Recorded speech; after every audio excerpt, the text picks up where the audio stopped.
Hello everyone, I am Sanjay Yadav.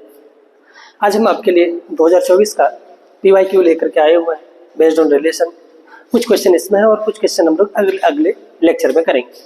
ठीक है, तो सबसे पहले हम लोग इस एग्जांपल को डिस्कस करते हैं। ठीक है, जो फॉर्मूला मैंने आपको पिछले लेक्चर में लास्ट में जो बताया था, उस फॉर्मूले पे ये बेस्ड प्रॉब्लम है। उस फॉर्मूले का प्रूफ हम लोग नेक्स्ट वीडियो लेक्चर में कर लेंगे। ठीक है, किसी कारणवश हम लोग उस वीडियो लेक्चर में डिस्कस नहीं कर पाए तो अगले लेक्चर में कर लेंगे। यहाँ पे अभी प्रॉब्लम कर लेते हैं, प्रूफ तो हम लोग बाद में कर लेंगे। ठीक है, चलिए पहले इस प्रॉब्लम को देखते हैं। ये क्या बोल रहा है?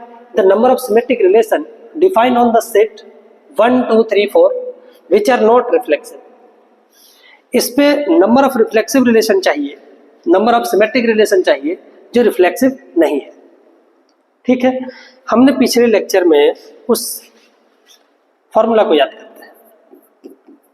क्या था? Number of symmetric plus reflexive. अगर एक एलिमेंट सेट ए में n एलिमेंट था, अगर सेट ए में कितना एलिमेंट था? n एलिमेंट था, तो फॉर्मूला क्या पढ़े थे हम लोग कि 2 to the power n square minus n/2। ठीक है, और नंबर ऑफ सिमेट्रिक रिलेशन कितना पढ़े थे? नंबर ऑफ सिमेट्रिक रिलेशन पढ़े थे 2 to the power n square plus n/2। यही तो पढ़े थे दो फॉर्मूला। ठीक है, ये फॉर्मूला पढ़े। इसमें हमको नंबर ऑफ एलिमेंट, यहाँ पे हमको n बराबर कितना दे रखा है? यार n बराबर कितना दे रखा है? 4। हमको क्या चाहिए? सिर्फ सिमेट्रिक चाहिए, रिफ्लेक्सिव नहीं चाहिए। यहाँ पे इसमें वो वाला रिलेशन काउंट हुआ है जो रिफ्लेक्सिव और सिमेट्रिक दोनों है। ठीक है, तो मैं क्या करूंगा, इस सिमेट्रिक रिलेशन में इस वाले को घटा देंगे। ये वाले में कौन सा रिलेशन है? सिमेट्रिक रिफ्लेक्सिव दोनों है। मैं सिमेट्रिक में से ये वाला हटा दूंगा तो केवल सिमेट्रिक ही बचेगा, क्योंकि इसमें सिमेट्रिक और रिफ्लेक्सिव दोनों है। सिमेट्रिक में से उसको हटा ही दिए तो रिफ्लेक्सिव और सिमेट्रिक जो दोनों था वो हट गया, केवल इसमें क्या बच गया? इसमें वो वाला भी आ गया होगा। इस काउंटिंग में, इस फॉर्मूला में रिफ्लेक्सिव भी काउंट हो गया होगा, कुछ रिफ्लेक्सिव भी काउंट हो गया होगा। इस वाले में वही वाला काउंट हुआ होगा जो सिर्फ सिमेट्रिक होगा और रिफ्लेक्सिव होगा। मैं क्या करूंगा, इसमें से इसको घटा दूंगा तो केवल क्या बच जाएगा? सिमेट्रिक बच जाएगा। ठीक है, तो number of element in S plus R बताओ कितना होगा? 2 to the power n square 16 minus 4/2। This implies that 2 to the power 16 में 4 गया तो कितना? 12/2 कितना? 6, और ये कितना हो गया? 64। और number of element in symmetric, number of symmetric relation कितना होगा? 2 to the power 16 प्लस 4 और बटे कितना? 2, यहाँ पे 4 रख देंगे तो ये कितना होगा? 2 to the power 10, और ये कितना होगा? 1024। देयरफॉर अगर मुझे सिर्फ सिमेट्रिक रिलेशन चाहिए, ओनली सिमेट्रिक चाहिए, सिमेट्रिक नॉट रिफ्लेक्सिव, तो हम लोग क्या करेंगे? ये नंबर ऑफ सिमेट्रिक में से number of symmetric plus reflexive को हम लोग घटा देंगे। तो ये कितना है? ये 1024 और माइनस कितना हो गया? 64। ये कितना हो गया? देख लो, 4 में 4 गया तो 0, 12 में 6 गया तो 6, और 10 में 1 गया तो 9, 960 तुम्हारा क्या आ गया आंसर। इस क्वेश्चन का आंसर कितना होगा? 960। वैसे रिलेशन होंगे जो सिर्फ सिमेट्रिक होंगे, वो रिफ्लेक्सिव नहीं होंगे। और टैंजेंट का तो हमने कोई फॉर्मूला ही नहीं पढ़ा है। ठीक है, तो ये आंसर होगा। आपने देखा होगा उस फॉर्मूले का कि 2024 में भी क्वेश्चन पूछा है। इसका प्रूफ हम लोग नेक्स्ट में डिस्कस कर लेंगे। अभी हम लोग फिलहाल इसके एप्लीकेशन की बात की, प्रूफ तो हम लोग देख ही लेंगे। चलिए, तो हम लोग फर्स्ट एग्जाम्पल में जाते हैं। ठीक है, इस एग्जाम्पल को देखते हैं। क्या है? पढ़िए इस एग्जाम्पल को। लेट S, पहले तो आप इसको पॉज कीजिए और पहले ट्राई कीजिए, उसके बाद आप मेरे सॉल्यूशन को देखिए। ठीक है, क्या दे रखा है? S एक सेट दे रखा है, इसमें 1 to 10 एलिमेंट है। Suppose M is the set of all the subset S, then the relation, है ना, इसके सारे सबसेट का, suppose M is the set of all the subset of S। इस सेट के सारे सबसेट को कलेक्ट कर रखा है, किसमें? M में कलेक्ट करके रखा गया है, सारे S के सारे सबसेट। और इस M के ऊपर एक रिलेशन डिफाइन किया गया। कैसे? ये R में वो सारे ऑर्डर्ड पेयर A, B आता है सबसेट ऑफ S, M में से A, B M में से आ रहा है। ऐसा है कि A intersection B is not 5। A intersection B क्या है, नॉट फाइव, ठीक है। और where A comma B belongs to क्या है, एम इज, ये रिलेशन क्या होगा, सिमेट्रिक होगा, सिमेट्रिक एंड रिफ्लेक्सिव होगा, ओनली रिफ्लेक्सिव होगा, सिमेट्रिक एंड ट्रांजिटिव ओनली, और सिमेट्रिक ओनली। चलिए हम इसको डिस्कस करते हैं। पहला हम लोग इस रिलेशन को चेक करते हैं कि क्या ये पहले सिमेट्रिक है, रिफ्लेक्सिव है कि नहीं। रिफ्लेक्सिव चेक करते हैं। अगर मैं रिफ्लेक्सिव की बात करूं, आप जान रहे हैं कि जब इसमें इसका सबसेट हम लोग बनाए होंगे तो इस सबसेट में फाइव तो रहा होगा, मतलब फाइव तो एम में रहा होगा। क्या फाइव फाइव से रिलेटेड है, देखते हैं। अगर फाइव फाइव से रिलेटेड है तो फाइव का इंटरसेक्शन फाइव के साथ नॉन एम्प्टी आना चाहिए था, तभी तो फाइव फाइव से रिलेटेड होता अंडर रिलेशन आर। क्या है ऐसा, चलिए हम लोग देखते हैं। तो हम लोगों को पता है, since five belongs to this and we know that five intersection five is equals to five, ठीक है, ये फाइव हो गया। तो दिस इंप्लाइज हम लोग बोल सकते हैं कि we five comma five does not belongs to R. This implies that five is not related to five, है ना। m का एक एलिमेंट मुझे मिल गया जो खुद से रिलेटेड नहीं है, therefore r is not reflexive। बोल सकते हैं कि नहीं, बिल्कुल। m सेट के ऊपर रिलेशन था, m का मुझे एक एलिमेंट ऐसा मिल गया जो खुद से रिलेटेड नहीं है, तो हम लोग बोल देंगे कि वो क्या है, वो रिलेशन रिफ्लेक्सिव नहीं है। कोई दिक्कत, अच्छा ये रिफ्लेक्सिव तो नहीं है। क्या सिमेट्रिक है, क्या सिमेट्रिक है, चलिए हम लोग डिस्कस करते हैं सिमेट्रिसिटी। सिमेट्रिक हम क्या मानेंगे, let A comma B belongs to किसमें, आर। अगर ए कोमा बी आर में है, this implies that A intersection B कितना होगा, नॉट इक्वल्स टू फाइव रहा होगा। तब ये ए कोमा बी आर से आर में है, मतलब ए कोमा बी आर में, मान ले कि ए इज रिलेटेड टू बी। हमको दिखाना है कि बी कोमा ए आर में होगा, that means B is related to A दिखाना है। तो अगर ए कोमा बी आर में है तो ए इंटरसेक्शन बी फाइव होगा। मैं इससे ये भी लिख सकता हूँ, अगर ए इंटरसेक्शन बी फाइव है तो बी इंटरसेक्शन ए भी तो फाइव होगा। जब ए और बी में कोई कॉमन नहीं है तो बी और ए में भी कोई कॉमन नहीं होगा, ये भी क्या है, नॉट फाइव है। देयरफॉर हम लोग बोल सकते हैं कि ऐसा हर एक के लिए होगा, जो भी अगर ए कोमा बी आर से आर में है तो बी कोमा ए आर में पक्का होगा। देयरफॉर हम लोग बोल सकते हैं कि बी कोमा ए भी कहाँ है, आर में है। हेंस आर इज क्या हो गया, symmetric. Hence R is symmetric, R symmetric हो गया, ठीक है। ट्रांजिटिव को चेक करते हैं, क्या ये ट्रांजिटिव है, क्या ट्रांजिटिव है, देखना। ट्रांजिटिव ये नहीं होगा, क्यों, आप देख सकते हैं कि अगर ए इंटरसेक्शन बी फाइव नहीं है और बी इंटरसेक्शन सी फाइव नहीं है, तो हम ऐसा कतई नहीं बोल सकते कि ए इंटरसेक्शन सी भी नॉट फाइव होगा। फॉर एग्जाम्पल, ऐसे बोलने से तो नहीं होगा, हमको एक काउंटर एग्जाम्पल देना पड़ेगा कि ऐसा एक सेट मुझे ए बी सी बनाना पड़ेगा कि ए इंटरसेक्शन बी फाइव है, बी इंटरसेक्शन सी फाइव है, लेकिन ए इंटरसेक्शन सी फाइव नहीं है, तभी हम लोग बोल पाएंगे ये ट्रांजिटिव नहीं है। तो एक सेट में ए बनाता हूँ, देखना। एक सेट में मैंने ले लिया 1, 2, 3, और एक सेट बी बनाया, इसमें मैंने ले लिया 3, 4, और एक मैंने सी एलिमेंट सी ले लिया। एक सबसेट में बना रहा हूँ एस का ही, क्योंकि 1, 2, 3 ये सारे के सारे एलिमेंट है एस के, तो एस का ही ये सबसेट है, एस का सबसेट है तो एम में ये सारे का सारा एलिमेंट एम में है। ये 4, 5 ले लिया। यहाँ पे आप क्लियरली देख सकते हैं, क्लियरली आप यहाँ पे देख सकते हैं कि ए इंटरसेक्शन बी नॉट 5 है। ए इंटरसेक्शन बी कितना है, 3 है, जो कि ये क्या है, नॉट 5 है। और आप देख सकते हैं कि बी इंटरसेक्शन सी कितना है, 5, 4 है, तो ये भी क्या है, नॉट 5 है। अगर ये नॉट 5 है, इसका मतलब क्या हुआ, दिस इंप्लाइज, मैं बोल सकता हूँ कि ए कोमा बी आर में है और बी कोमा सी भी आर में है। क्या ए कोमा सी आर में है, ए इंटरसेक्शन सी को देखिए, ए और सी में कोई सा भी एलिमेंट कॉमन नहीं है, इसका मतलब है कि ए और सी क्या है, 5 है। देयरफॉर मैं बोल सकता हूँ कि ए कोमा सी आर में नहीं है। This implies that R is not transitive, R is not transitive. समझ में आया, आर ट्रांजिटिव नहीं है। तो सिमेट्रिक आया लेकिन ट्रांजिटिव नहीं आया, ना ही रिफ्लेक्सिव आया, तो ऑप्शन कौन सा हो जाएगा इसमें? इसमें जो ऑप्शन हो जाएगा ओनली सिमेट्रिक होगा, ओनली सिमेट्रिक होगा, ट्रांजिटिव भी नहीं है, सिमेट्रिक भी नहीं है, और सिमेट्रिक है, ट्रांजिटिव नहीं है और रिफ्लेक्सिव नहीं है। ऑप्शन नंबर 4 ऑप्शन नंबर तुम्हारा क्या है? आंसर है। ठीक है, आपको आई होप ये आपको एग्जांपल समझ में आया होगा। हम लोग नेक्स्ट एग्जांपल की बात करते हैं।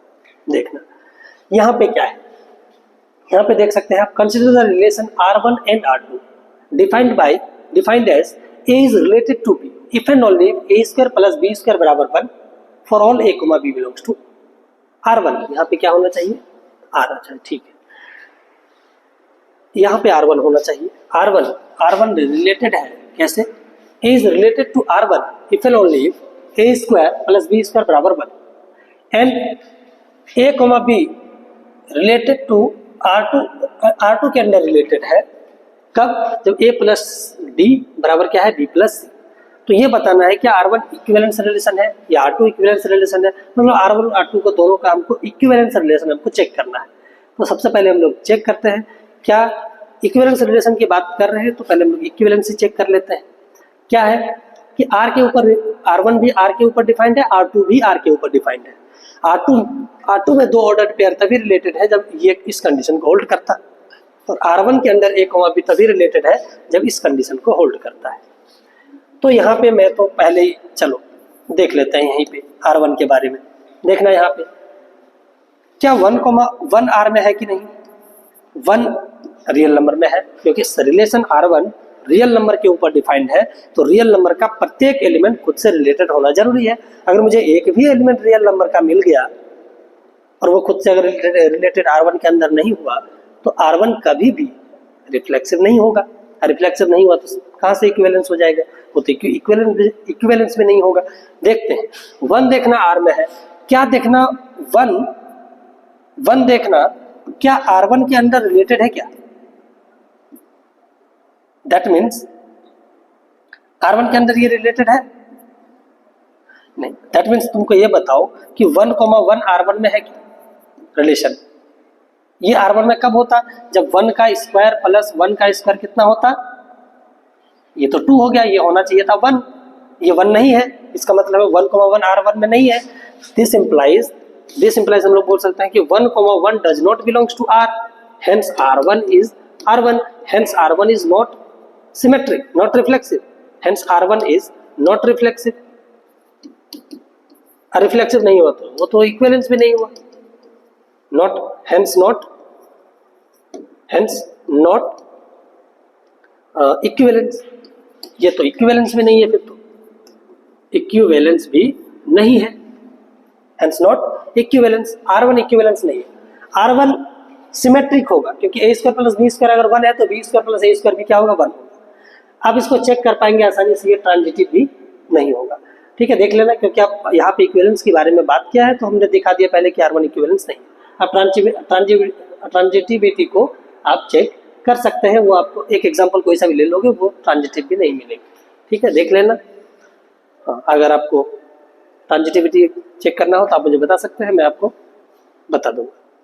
ठीक है, तो चलिए R2 के बारे में हम लोग बात करते हैं। R2 में कैसे? R2 के बारे में हम लोग बात करते हैं कि R2 है कि नहीं रिफ्लेक्सिव। A, B रिलेटेड होगा R2 के अंदर C, D। कैसे रिलेटेड होगा? ये इफ एंड ओनली अगर A प्लस D बराबर हो जाए B प्लस C के। अगर A plus D B plus C के बराबर है तो A, B C, D R2 में होगा, और अगर A, B C, D अगर R2 में है तो A प्लस D बराबर B प्लस C होना चाहिए। ठीक है, ये रिलेशन R क्रॉस R पे डिफाइंड है, क्योंकि इसमें एलिमेंट ऑर्डर्ड पेयर में आ रहा है तो ये रिलेशन पक्का R2 कहाँ डिफाइंड हो रहा होगा? R क्रॉस R पे। चलिए हम लोग बात करते हैं। हमने सही लिखा है A प्लस D बराबर B प्लस C। चलिए इसको चेक करते हैं, क्या ये रिफ्लेक्सिव है? तो रिफ्लेक्सिव के लिए पहले हम लोग चेक करते हैं रिफ्लेक्सिव के लिए क्या चेक करें?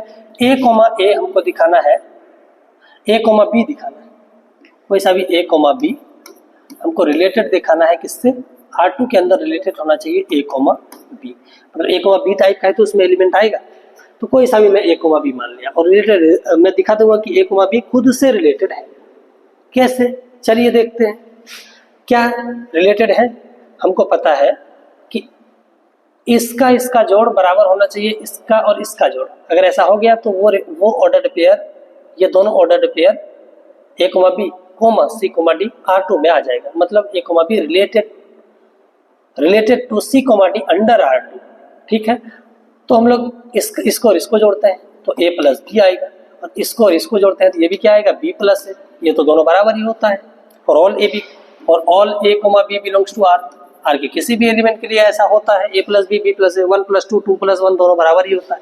ठीक है, इसका मतलब क्या हो गया, इसका मतलब हो गया कि A, B, we know that, हमको ये दिखाना था। ठीक है, हमको ये हमको दिखाना था। हमको पता है कि वी नो दैट हम लोग जानते थे कि A प्लस B हमेशा क्या होता है, B प्लस A के बराबर। तो A, B किससे रिलेटेड हो गया, R2 के अंदर रिलेटेड हो गया A, B से। और ये कोई सा भी A, B मैंने लिया था R में, इस R2 में कोई सा भी A, B एलिमेंट लिया था, तो A, B के हर एक एलिमेंट के लिए A, B रिलेटेड हो गया खुद से। ठीक है, तो देयरफॉर R2 क्या हो गया, R2 इज रिफ्लेक्सिव। R2 क्या हो गया, रिफ्लेक्सिव हो गया। ठीक है, सिमेट्रिक की बात कर लेते हैं, सिमेट्रिक है या नहीं। हम मानेंगे कि A, B R2 के अंदर रिलेटेड है C, D से। हम लोग दिखाएंगे कि C, D भी A, B से क्या है, रिलेटेड है। चलिए थोड़ा इधर हम लोग देख लेते हैं। ठीक है, यहाँ पे देख लेते हैं सिमेट्रिक को। ये मान लिया कि R2 के अंदर रिलेटेड है, तो R2 के अंदर रिलेटेड है तो A प्लस D बराबर क्या होगा, B प्लस C। इसको क्या मैं ऐसे लिख सकता हूँ, D प्लस A बराबर C प्लस B। इसको हम लोग ऐसे भी लिख सकते हैं, इसको पहले लिख देते हैं और इसको बाद में लिख देते हैं। क्या मैं इसको ऐसे लिख सकता हूँ कि मैं इसको ऐसे लिख सकता हूँ C, D related to A, B under R, ऐसा लिख सकता है, बिल्कुल लिख सकता है। ऐसा अगर लिखे इसका मतलब है कि ये इसका जोड़ C प्लस D बराबर होना चाहिए D प्लस A के, यहाँ पे है, तो मतलब इसको मैं ये लिख सकता हूँ, इसको ये लिख सकता हूँ। इसका मतलब है कि मैं कि A, B रिलेटेड था C, D से, ये मान के चले थे और हमने दिखा दिया कि C, D रिलेटेड है A, B के। और ये A, B और C, D में कोई सा भी एलिमेंट लिया था R2 का, इसका मतलब है कि ऐसा अगर हुआ किसी भी A, B और C, D के लिए, तो C, D रिलेटेड होगा A, B के हर एक A, B और C, D के लिए अंडर R2। तो हेंस क्या हो गया, R2 क्या हो गया, hence R2 is symmetric as well, symmetric भी हो गया। अब हम लोग को क्या दिखाना है, ट्रांजिटिव दिखाना है। ट्रांजिटिव के लिए हमको क्या करना पड़ेगा, चलिए नेक्स्ट पेज में ट्रांजिटिव करते हैं। ट्रांजिटिव रिलेशन, ट्रांजिटिव लेट मानना पड़ेगा कि A, B रिलेटेड है किससे, R2 के अंदर रिलेटेड है C, D के, एंड C, D R2 के अंदर रिलेटेड है E, F से। हमको दिखाना पड़ेगा कि A, B भी E, F से रिलेटेड है। अगर ये रिलेटेड है R2 के अंदर A, B और C, D, तो A प्लस D को मैं लिख सकता हूँ B प्लस C। एंड यहाँ पे क्या लिख सकता हूँ मैं, यहाँ पे लिख सकता हूँ कि C प्लस F बराबर कितना, C प्लस F बराबर कितना लिखेंगे D प्लस E। नाउ मैं कंसिडर करता हूँ, हमको क्या दिखाना है, हमको दिखाना है कि A, B E, F से रिलेटेड होना चाहिए। मतलब A प्लस F और B प्लस E दोनों बराबर होना चाहिए। तो मैं A प्लस F कैलकुलेट करता हूँ, देखता हूँ क्या आता है। A यहाँ से निकाल लेते हैं, यहाँ कितना A निकलेगा B प्लस C और माइनस क्या निकलेगा D, और वहां से निकाल लेते हैं F और यहाँ पे पुट कर देते हैं। F निकालेंगे तो वहां पे क्या निकलेगा D प्लस E और माइनस क्या निकलेगा C। ठीक है, ये हमने देखा कि ये D से D कैंसिल आउट हो गया और ये C और C कैंसिल आउट हो गया। यहाँ पे बच क्या गया, B प्लस E बच गया, और यहाँ पे क्या बच गया, A प्लस F। तो मैं आसानी से बोल सकता हूँ कि A, B किससे रिलेटेड है, R2 के अंदर E, F से रिलेटेड है। क्योंकि a प्लस एफ बराबर है b प्लस ई के, hence R2 is transitive, hence R2 is transitive. अगर ये ट्रांजिटिव हो गया, सिमेट्रिक भी हो गया, रिफ्लेक्सिव भी हो गया, तो देयरफॉर R2 क्या हो जाएगा, R2 is equivalence as well, equivalence as well. तो आंसर क्या हो गया, आंसर नंबर कौन सा हो गया फिर तुम्हारा, तो ओनली, ये क्या है, ये क्या है, क्या बोल रखा है, R1 only R2 is an equivalence relation, yes only R2, R1 तो इक्विवेलेंस था ही नहीं, हमने देख लिया कि R1 is not equivalence. R2 हमने देखा वो सिमेट्रिक भी था, यहाँ पे देखा कि वो रिफ्लेक्सिव भी था, यहाँ पे सिमेट्रिक भी देखा, और नेक्स्ट पेज में हमने ट्रांजिटिविटी को भी प्रूव कर लिया। इसका मतलब ये हुआ कि R2 ओनली R2 रिफ्लेक्सिव है, R1 ओनली R2 इक्विवेलेंस है, R1 इक्विवेलेंस नहीं है। तो answer correct number, correct option क्या हो जाएगा तुम्हारा, करेक्ट ऑप्शन हो जाएगा तुम्हारा ऑप्शन नंबर बी। ठीक है, चलिए आपको आई होप ये एग्जांपल समझ में आया होगा। कोई भी डाउट है आप मेरे को डाउट पूछ सकते हैं through Telegram, through comment and all.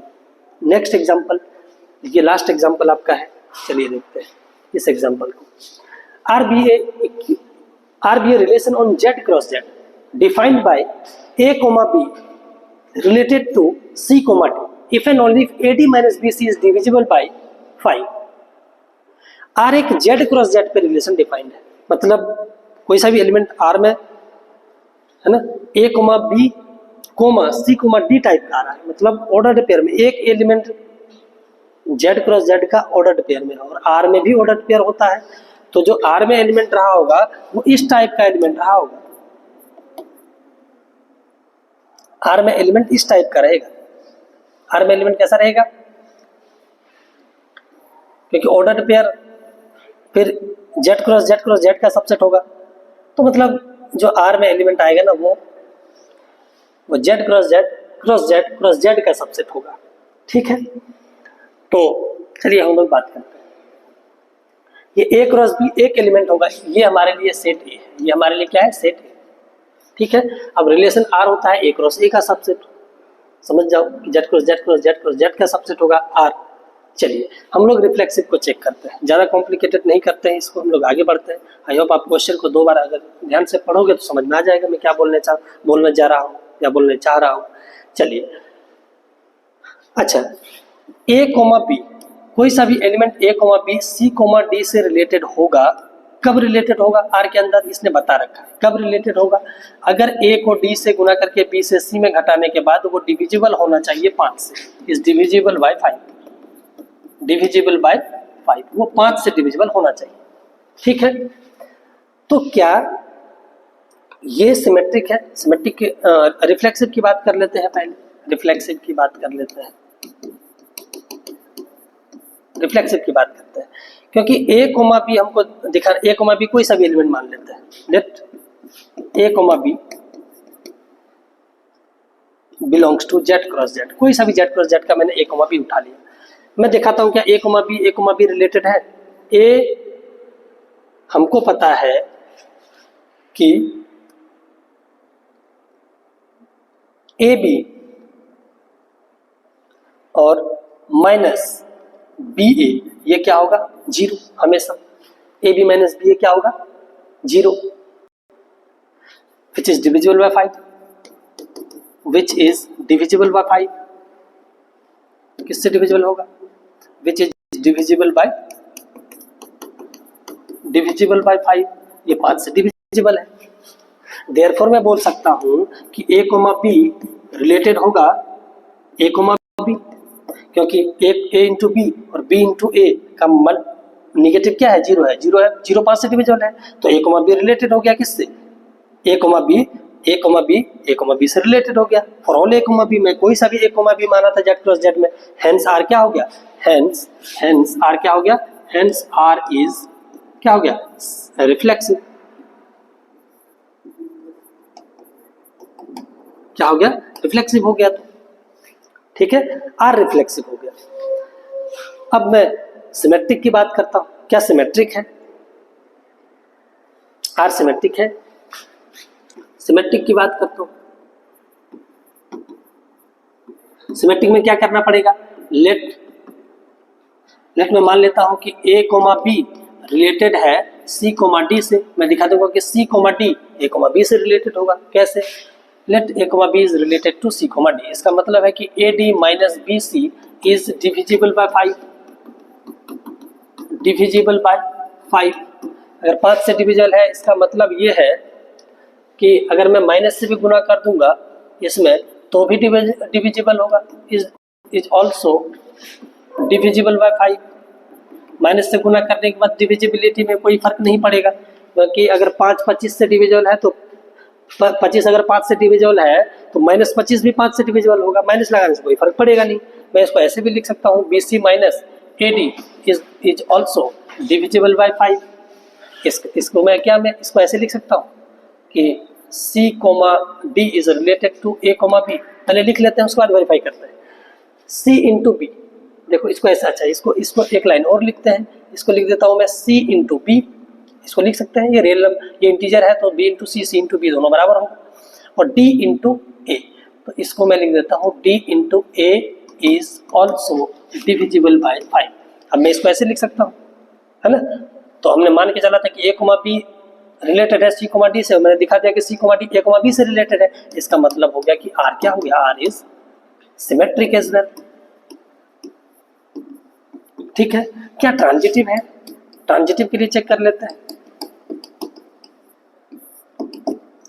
Transitive, ये भी ट्रांजिटिव नहीं होगा। अब हमने तो इसको ट्राई कर रखा है इसलिए हमको पता है कि ये ट्रांजिटिव नहीं होगा। आप थोड़ा सा इसको देखिए, ट्राई कीजिए, पहले ट्राई कीजिए, पहले मेरी वीडियो को देखना नहीं है।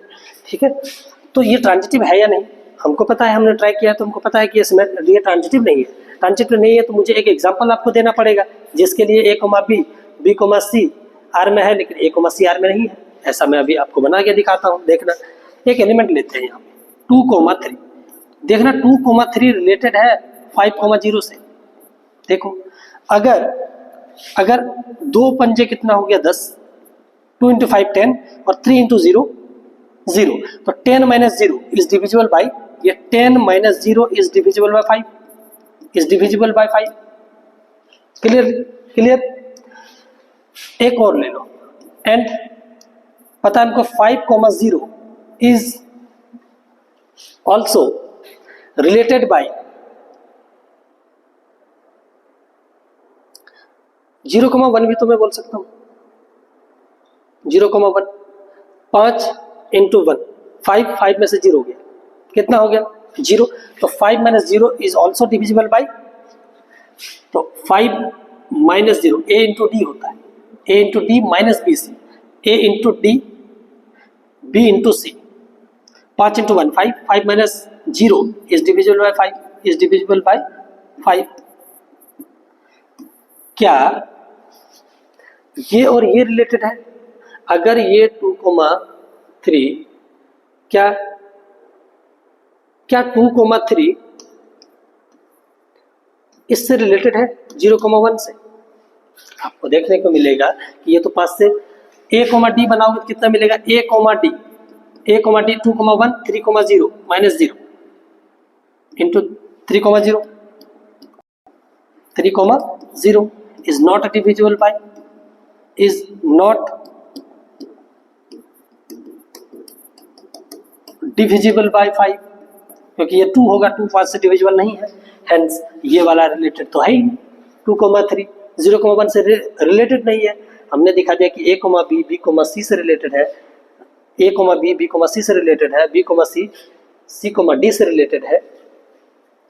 देखना हमने दिखा दिया कि ये हमारा A comma B is related to B comma C, but A comma C is not related under R, hence R is not transitive, hence R is not transitive।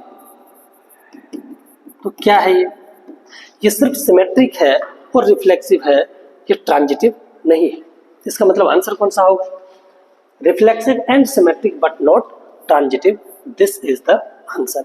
ठीक है, आई होप मैंने बहुत सारे एग्जाम्पल को discuss किया और जो बाकी एग्जाम्पल 2024 के बच गए हैं मैं उसको नेक्स्ट लेक्चर में कवर करूंगा। आज की कक्षा को मैं यही समाप्त करता हूं और फिर मिलते हैं हम लोग नेक्स्ट लेक्चर में। Thank you so much.